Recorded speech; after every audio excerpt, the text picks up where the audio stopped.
Hey, scrappers or micro scrappers or permaculturists or just people who care about the environment or people who care about pulling stuff apart. Today, I'm finally going to move on to my bread and butter, which is microwaves. I never ever knock back a microwave. It's just, there's always something of value in them. So even this thing here. Now this thing here cost, I believe, $48 brand new. It's a very bottom end one. It's already had someone hack at it, which is, fine, because they usually leave a bit in there. So this is a bit of value, that is. So this is a home&co, which is a Kmart brand. EM720CWW in brackets F-PM, whatever the heck that means. Anyway, so this one's a cheap one. I'm going to scrap this out bit by bit, and I'm going to show you what's in it. Well, first thing I do is I like to open these and find out what sort of surprise is inside. This one here has been emptied before. Surface rust, food stains, that's about standard. So it's missing the turntable, which is quite okay because I still haven't found a source to pass them on. I did have a source, but he's gone missing in action. Now, I've taken the outer cover off. Basically, what we're looking at here is the components that are left. The transformer's missing and the fan's missing, and that's okay. And also the power cord. So what's left here is there's still enough value here for me. Okay, so what's going to happen at the end is I'm going to turn this into a temporary storage tub, and I'll just show you how to take all of this out. Okay, so I've removed the plastic infrastructure there to hold the fan in place. It's now safety first. Well, actually, there's the fan there. Okay, safety first. So you've got the biological potential mishap, maybe even insects when you open the thing up. Then the next thing is sharp edges. Always be careful of these sharp edges. They do cut you. If you drop it and go to catch it, you can cut yourself. Do yourself a little bit of a mischief.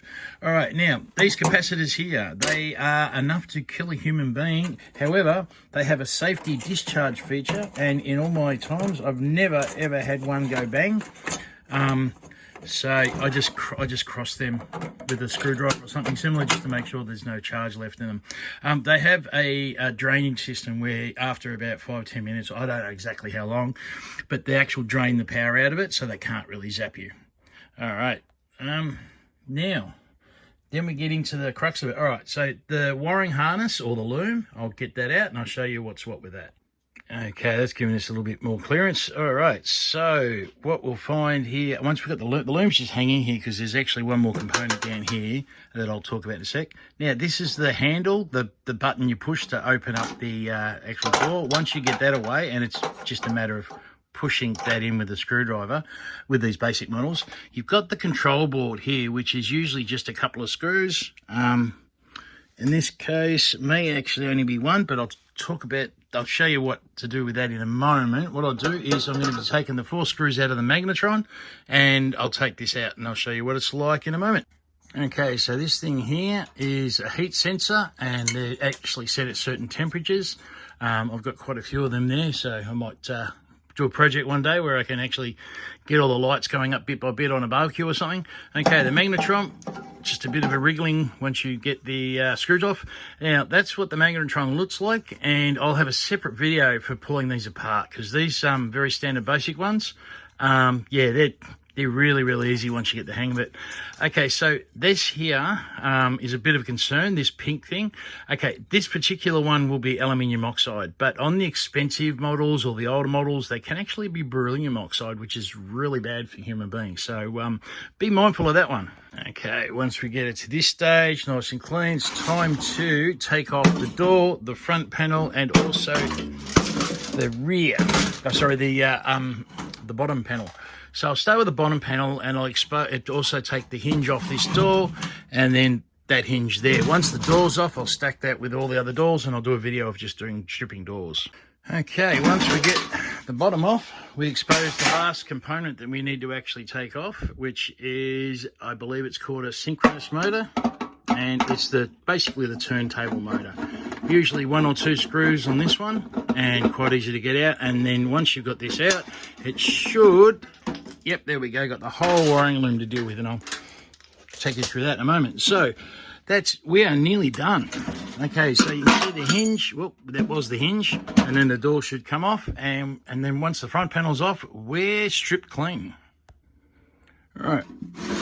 Okay, she's bare clean, stripped down. What I do is I fold these two over. I'll just. I normally do this with a hammer, but I'm holding the phone at the moment. So.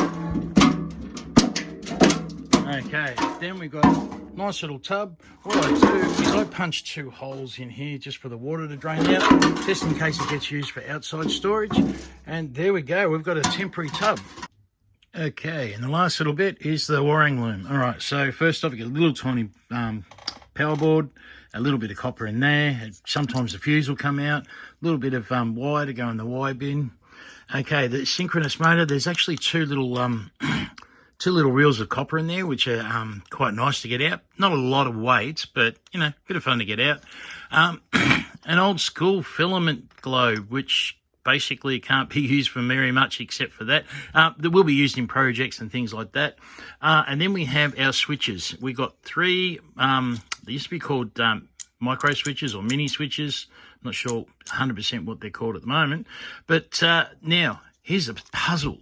All 3 of those will come out if you push the right little bit of plastic. So I actually quite enjoy working out the puzzle of how to get each one of those out. Now, what they look like once they're out is get a whole heap of these. Now, these are good because they contain a little bit of silver. So once you take the bits off of that, I just have separate buckets for all the different things, and the wire gets cut up and chopped and put into there. Okay, also over here I have quite a few magnetrons to get through. I'll, like I said, do another video for those. All right, I hope you like the video. And yeah, that's the first of many microwaves, I think. All right, we'll see how we go.